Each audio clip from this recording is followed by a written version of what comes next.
تحضيرات رمضان: عجينة البيتزا السحرية بلا كثرة المقادير وغير في المقلة بدون فرن. وغادي نشارك معكم واحد البيتزا بواحد الحشوة اقتصادية وغير بفرماجة ديال الدرهم بدون فرماج احمر وبدون موتزاريلا على بركة الله. عندي هنا 5 ديال الكيسان ديال الدقيق. انا هنا عندي دقيق مخلط ما بين السميده البيضاء والدقيق الصفر والفورس. درت معلقه ديال سنيده، نص معلقه ديال الملحه والملحه كتبقى على حسب الذوق، معلقه كبيره ديال الخميره ديال الخبز والزعتر تنسمو باش ما بغيتو. انا هنا نستمت العجينه ديالي بالزعتر. عندي الماء دافي باش غادي نجمع العجينه. هاد العجينه ما كتحتاج لا دلك ولا مجهود. كنجمعوا العجين ديالنا وغادي ندير 4 كاس ديال الزيت. هذا هو الكاس اللي عبرت به 5 ديال الكيسان ديال الدقيق. صافي غادي ندخل هاد 4 كاس ديال الزيت البلدي في العجين ديالي كما كتشوفوا. صافي وغادي نغطيها ونخليها حتى كتخمر ويضاعف الحجم ديالها. ما كندلكها ما والو، غير كنجمعها كما كتشوفوا. من بعد ما خمرات وضاعف الحجم ديالها مزيان كما كتشوفوا، غادي نرش السطح العامل بالسميده البيضاء ولا السميده الصفراء. علاش حنا درنا السميده؟ باش تجينا البيتزا ديالتنا مقرمشه. ما بغيتوش البيتزا ديالكم تجيكم مقرمشه تجيكم غير رطبه، ديروا غير الدقيق. صافي غادي نشكل هكا العجين ديالي على 8 ديال الكويرات. غادي نكورهم ونحطهم على جنب. غادي نستمر حتى كنشكل الكويرات ديالي كاملين. بغيتو البيتزا تكون صغيره صغروها، بغيتو تكون كبيره كبروها. انا هنا درتها متوسطه. كنبدا باول كويره. انا هنا راه ما خليتهاش ارتاحت حيتاش العجينه راه مساعداني في الخدمه ورطبه. كنحاول هكا بمساعده شويه ديال السميده او الفينو ولا الدقيق كما قلت لكم، وكنسرحها بالدلاك. كنستمر حتى كندير واحد الجات عاد باش كنشعل البوطه عفوا باش تسخن.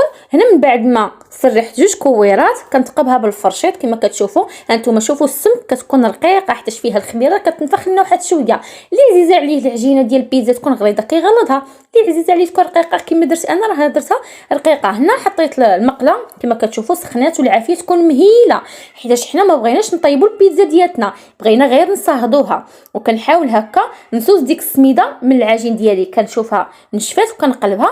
كنستمر بنفس الطريقه حتى كنطيب العجين ديالي كامل.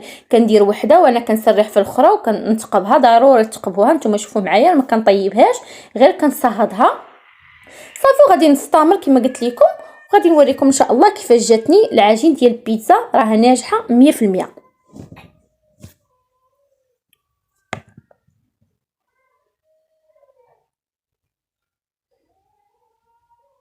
وكيكون هذا هو الشكل ديال البيتزا ديالتي من بعد ما كملتها. نتوما شوفوا معايا كتجي رطبه وكتجي على مزويناتها. غير هذيك الكميه اللي عطيتكم كتخرج لنا تبارك الله 8 ديال البيتزات. هانتوما شوفوا معايا كنزهم هكا في المجمد. ضروري غادي نقاد معكم واحد البيتزا غير في المقله نيت، واللي بغى يدخلها للفران يدخلها. هذه هي الصلصه ديال الطماطم ديال البيتزا اللي شاركت معكم. غادي نخليها لكم في صندوق الوصف اللي بغى يقادها ويدسها هكا في المجمد. عندي هنا شويه ديال الدجاج اللي شحرته مع شويه ديال الملحه وشويه ديال الابزار وزويته. وغادي ندير هنا شويه ديال الفلفل اخضر. والحشوه دائما تتبقى اختيار، تقدروا نتوما ديروا الحشوه اللي بغيتو. انا فقط غير شاركت معكم هاد الحشوه البسيطه. كما قلت لكم غادي ندير معكم بيتزا غير بالفرماج ديال الدرهم بدون فرماج احمر وبدون فرماج الموتزاريلا. البيتزا كتجينا لذيذه وكتجينا زوينه بزاف. كنحاول نحكها في الحكاكه الغليظه كما كتشوفوا، والفرماج يكون مثلج حيت الا ما كانش مثلج راه ما كيتحكش.